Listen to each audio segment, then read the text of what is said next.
Hi guys, good morning सर्वांना. श्री स्वामी समर्थ. जय महाराष्ट्र. तर आजचा दिवस खूप स्पेशल आहे कारण आज आहे श्रीशाचा बड्डे.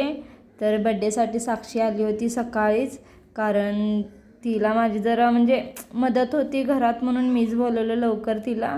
आणि बाकीचे सगळे माझे सासू नणंद वगैरे जे आहेत ते संध्याकाळी येणार होते.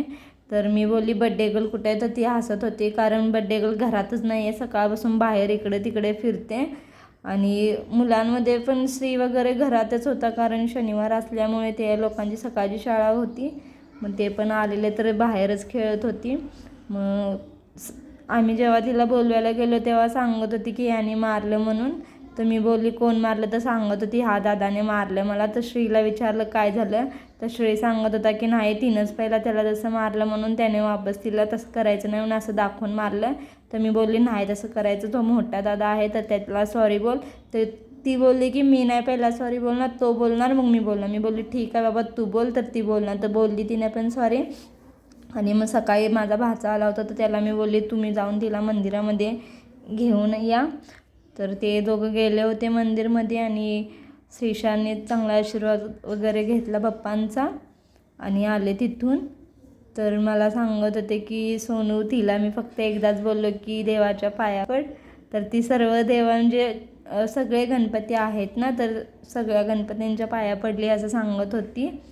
आणि त्यांनी पण सांगत होते की हो असं केलं तिनं म्हणून. आणि दुपारी तिचे पप्पा आले कामावरून, दुपारी 4 वाजता आले होते. तर त्यांना पण सांगत होती की मी अंकलकडे गेली होती तर अंकलने पैसे वगैरे दिले असं काय काय त्या लोकांचं बोलणं चाललं होतं. मी नाही शूट केलं जास्त कारण तिला काय माहिती चिडचिड व्हायला ती झोप नसल्यामुळे. आणि मी जेवणाच्या तयारीला पण लागले होते, साक्षी माझी हेल्प करत होती.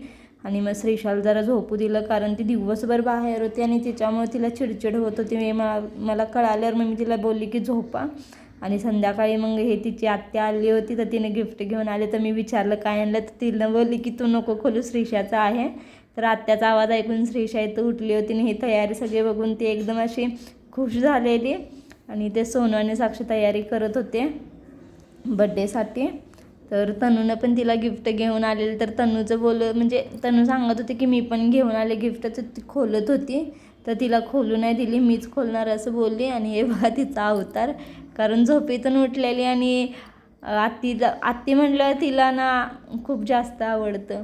मग त्याच्यामुळे मग उठल्यानंतर मी तिला फ्रेश करायला घेतलं कारण टाईम पण खूप झाला होता.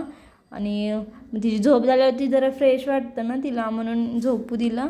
पण टाईम ले झाल्यामुळं मग आत्तीचा आवाज ऐकून उठली ती. मग आम्ही आवरायला घेतलं. आणि हे बघा तिला तनूने गिफ्ट घेऊन आली होती. तर मी बोलली की थँक्यू बोल दीदीला, तर तिनं बोलली तिला थँक्यू. मग इथं मी आवरायला घेतलेलं तिथं आवरून झाल्यावर आम्ही तिला असं घेऊन आलो.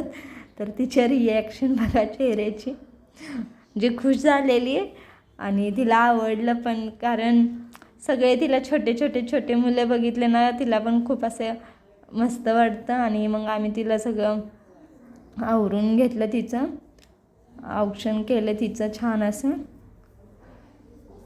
आणि मग साक्षींना पण बोलली तुम्ही पण करून घ्या, मोठी दीदी आहे सा, मोठी बहीण आहे सा. तर ती बोलली ठीक आहे. आणि इथे बघा हे सर्व छोटे असे मुलं आले होते. आणि इथे माझा भाचा पण आलेला आणि सासूबाई पण आल्या होत्या. आणि इथे बघा आमचाच हॅपी बड्डे झालेला.